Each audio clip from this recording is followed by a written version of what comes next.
વિદ્યાર્થી મિત્રો, અહીંયા આપણી પાસે એક પ્રશ્ન છે, એનું આપણે સોલ્યુશન આજે કરવું છે. તો 13મો પ્રશ્ન છે, 3x - 2x = 65. અહીંયા આપણે એક્સની વેલ્યુ શોધવી છે. હવે વિદ્યાર્થી મિત્રો, આપણે આ એકદમ અલગ જ પ્રકારની રકમ છે, તો શું કરી શકીએ? તો ખરેખર જો બે બાજુ વર્ગ આપણને મળે અને આના બરાબર અલગ ચલ અને આના બરાબર અલગ ચલ ધારીએ તો આપણને તફાવતનો અવયવ મળે અને આગળ આપણે દાખલો ગણી શકીએ. તો સૌથી પહેલાં બંને બાજુ ઘાતને 2/2 વડે ગુણતા, કારણ કે નવી ક્રિયા કરીએ તો બંને બાજુ મિત્રો સરખી આપણે કરવી પડે, એવો ગણિતનો નિયમ છે. તો હવે શું થશે આગળ? તો કે 3x × 2/2 - 2x × 2/2 બરાબર 65. હવે 3, હવે અહીંયા જુઓ, x/2 અને આ રીતે આને વર્ગ કરી શકીએ, આ વર્ગ તરીકે જતો રહેશે. 2x/2 અને 12 વર્ગ = 65. આ જે 2 છે એ 12 વર્ગ તરીકે આવી ગયા અને આ 2 છે એના છેદમાં આવી ગયા. હવે અહીંયા ધારો કે 3x/2 બરાબર m અને 2x/2 બરાબર n છે, આવું આપણે ધારણા કરીએ તો શું થશે આગળ? તો આવી રીતના એક નવું પદ આપણે મૂકી શકશું કે m² - આની જગ્યાએ n² બરાબર 65. હવે આપણે વિદ્યાર્થી મિત્રો જાણીએ છીએ તફાવતનો a² - b² બરાબર a+b અને a-b, અથવા a- b અને a+b, આ રીતે કરી શકીએ છીએ.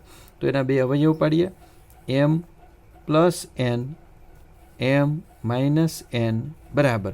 મિત્રો આપણે આને 13×5 = 65 લખી શકીએ. આના બંને અવિભાજ્ય અવયવો આપણને મળે છે. તો અગાઉ એક પ્રશ્નની અંદર આપણે જોયું હતું એ જ રીતે m + n બરાબર આપણે મોટા, અહીંયા પ્લસ છે એટલે મોટો કાઉન્સ છે, આ મોટી રકમ છે, તો એના બરાબર 13 અને m - n બરાબર 5 આપણે લઈ શકીએ. Very simple.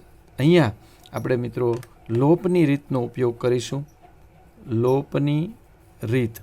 તો લોપની રીતનો નિયમ શું છે કે અહીંયા પદ જે છે એ સમાન હોવા જોઈએ.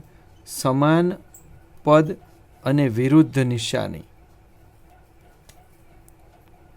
આ રીતે હશે, અથવા તો જે પદ હોય એના સહગુણક સમાન હોવા જોઈએ, પદ પણ સમાન હોવા જોઈએ અને નિશાની વિરુદ્ધ, તો આ બંને કેન્સલ થઈ જશે વિદ્યાર્થીઓ.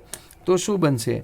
m અને m એટલે સિમ્પલ 2m બરાબર 13 ને 5 18, જેથી કરીને m બરાબર આ 2 ત્યાં જશે એટલે 9. મિત્રો સાઈડ બદલે તો ક્રિયા બદલે, એવો આપણો નિયમ છે અહીંયા. તો 2 એના છેદમાં જશે તો ભાગ્યા 9 થઈ જશે. અહીંયા સાઈડ બદલે તો ક્રિયા બદલે.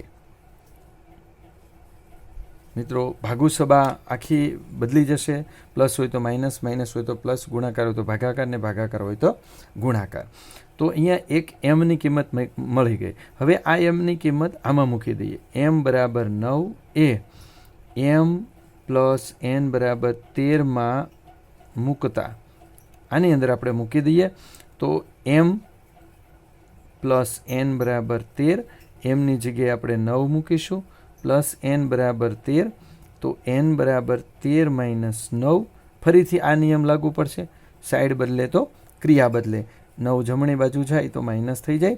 તો n બરાબર 9માંથી અહીંયા m બરાબર 9માંથી 13માંથી 9 જાય તો 4. તો આ એક વસ્તુ આપણને અહીંયા મળે છે. હવે જોઈ લઈએ વિદ્યાર્થી મિત્રો કે અહીંયા બીજી પરિસ્થિતિ શું થશે. હવે mની કિંમત 4 આવી અને mની કિંમત અહીંયા આપણને 9 મળે છે. આ 9 અને 4 બે કિંમતો મળે છે.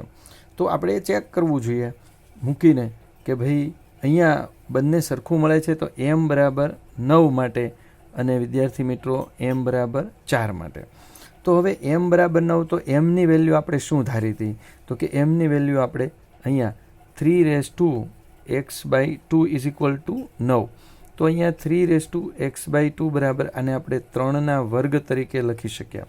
ફરીથી જો આધાર સરખો છે તો ઘાતને સરખાવી શકાય. તો x/2 બરાબર 2. ફરીથી સાઈડ બદલે તો ક્રિયા બદલે, 2 ત્યાં જશે એટલે ગુણાકારમાં x બરાબર 2 દુ 4. તો આ આપણને ફાઇનલ એક્સની વેલ્યુ મળી. સેમ વે અહીંયા n બરાબર 4 આપણને મળ્યા છે. અહીંયા n છે વિદ્યાર્થી મિત્રો, તો n બરાબર 4 મળ્યા છે, બરાબર.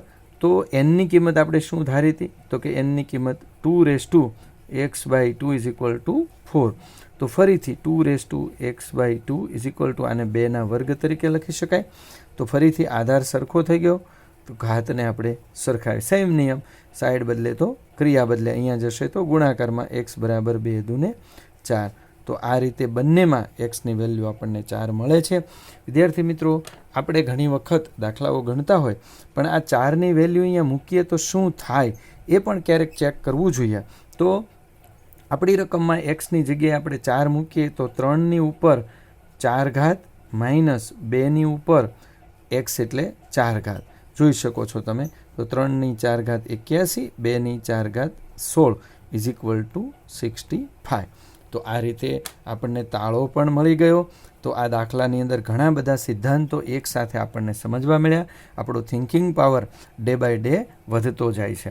વિદ્યાર્થી મિત્રો, આવા જ કન્સેપ્ટ બેઝ દાખલા ગણવા માટે આ ચેનલને સબસ્ક્રાઈબ કરજો અને તમારા મિત્રોને મોકલજો, સાથે સાથે એને શેર પણ કરજો. તો વિદ્યાર્થી મિત્રો, ગણિત ખૂબ સરળ છે.